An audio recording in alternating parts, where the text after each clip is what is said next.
Welcome to the Rugby Obsession Deep Dive. Imagine making your test debut for the Springboks, you know? Right. I mean, it's the ultimate dream. Exactly. You are standing on the pitch, the crowd is absolutely deafening, but the entire time, behind the adrenaline and the packles, you know there's a ticking time bomb sitting in a legal boardroom. Yeah, a time bomb that is just waiting to completely vaporize your career. It's wild. And today, we are unpacking the incredibly complex, almost unbelievable situation surrounding 27-year-old Springboks and Lions forward Asenathi Ntlabakanye. Right, because he's been handed an 18-month doping suspension that officially takes him out of the Rugby World Cup. Hmm. But the sources reveal a sequence of really high-risk, deeply calculated decisions happening behind the scenes. Yeah, and we want you listening to actively evaluate these strategic choices as we go. Put yourself in his boots, you know? What would you do? We'd love for you to leave your thoughts and opinions in the comments later. But before we get into the weeds of this, please make sure to subscribe to the Rugby Obsession YouTube channel and newsletter from the link in description. You'll definitely want to do that because the headlines really only give you a fraction of the reality here.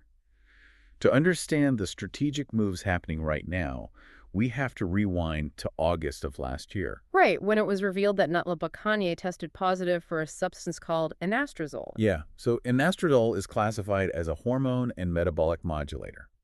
Basically, when athletes use anabolic steroids to sustain massive physical trauma and build raw power, their testosterone spikes artificially. Which makes the body panic, right? Exactly. The body tries to regain balance by converting that excess testosterone into estrogen. And that leads to some very noticeable estrogenic side effects. Oh, I see. So anastrozole acts as an inhibitor to block that conversion. You got it. But here's the crazy part. After testing positive for that modulator, Ntlabakanye voluntarily self-declared the use of dehydroepiandrosterone, or DHEA. Wait, time out. I'm completely lost here. DHEA is an actual anabolic steroid, right? Yes, a heavy-duty one. Okay, let's unpack this. He gets caught for the modulator, and he voluntarily confesses to the actual steroid. That's like getting pulled over for a broken taillight and handing the police officer a map to a bank you just robbed. It sounds absolutely suicidal for his career, I know. Ugh. Using DHEA carries a suspension of up to 4 years. And for a 27-year-old forward, I mean, a 4-year ban is basically forced retirement. Why on earth would his lawyers let him do that?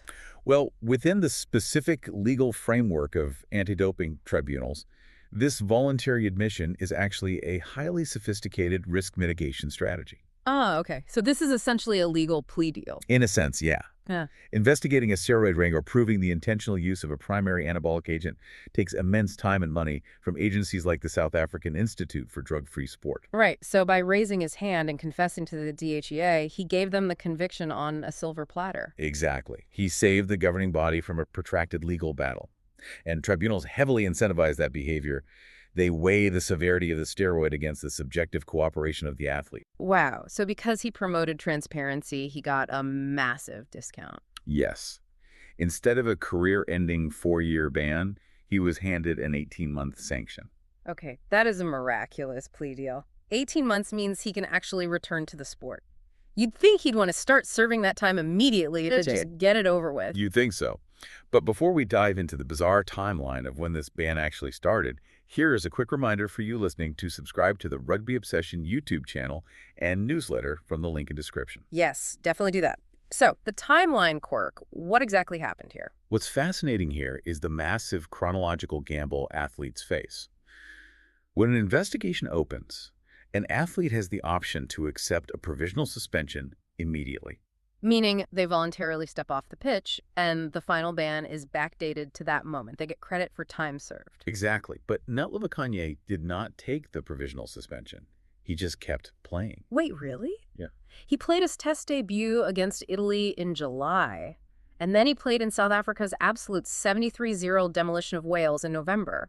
Yeah, he put his body on the line against the best in the world, knowing full well he was carrying a doping charge. That is wild. And because he kept playing, his suspension was not backdated, right? Right. It only officially came into effect on May 13th of this year. Which creates a devastating overlap. If you count 18 months forward from May 13th, the ban concludes exactly on November 13th. The exact day of the Rugby World Cup final. Oh, man. Missing the World Cup by a matter of hours. So what does this all mean? I really want to challenge the logic here. It seems incredibly reckless. Why not just take the provisional suspension early and protect your World Cup eligibility? It's easy to look at the math retroactively, but think about the psychology. You finally break into the Springbok squad. Yeah. You have the coach's eye. Walking away from that dream voluntarily feels impossible. I guess it's the ultimate bird in the hand scenario.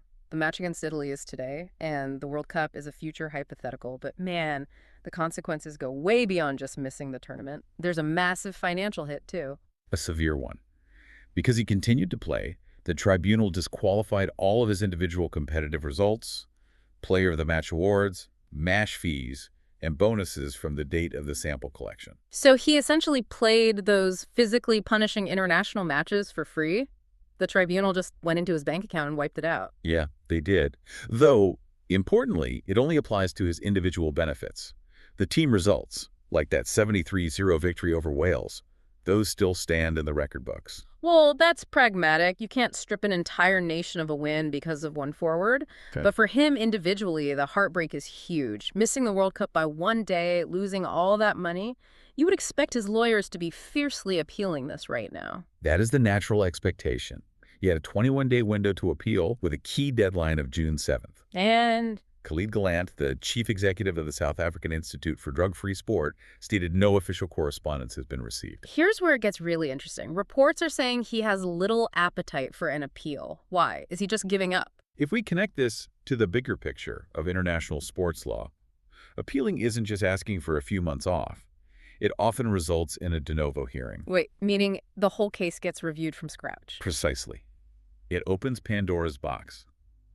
The appeals panel could look at his voluntary admission of an anabolic steroid and decide the initial tribunal was way too lenient. Oh, wow. So they could increase the ban back up to 4 years. He risks turning a missed World Cup into a completely ended career. Exactly. Plus, mounting a top-tier legal defense in international arbitration costs an absolute fortune.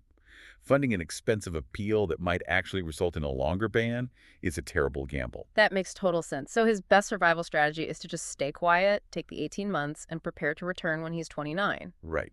But there is one final twist to this, directly from the sources. Oh, what's that? While the player isn't appealing, the anti-doping body, SEEDS, is actually reviewing the merits of the decision to see if they want to appeal it. Let that sink in. The player is terrified to appeal, but the agency might feel the 18 months was too lenient an appeal to actively increase his punishment. Exactly. If they decide a steroid warrants a harsher penalty, it makes Ntlabakany's decision to stay quiet look incredibly smart.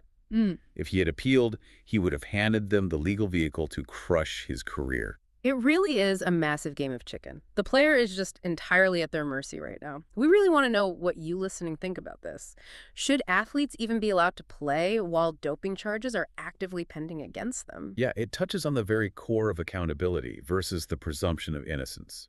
Please jump into the comments and let us know your thoughts and opinions on this complex timeline. We always love reading your takes. And before we wrap up, a final reminder to subscribe to the Rugby Obsession YouTube channel and newsletter from the link in description. Staying subscribed is really the best way to get the full context on these high-stakes, behind-the-scenes stories. It really is. Well, thank you for listening to the Rugby Obsession Deep Dive, and we'll look forward to listening to our next episode.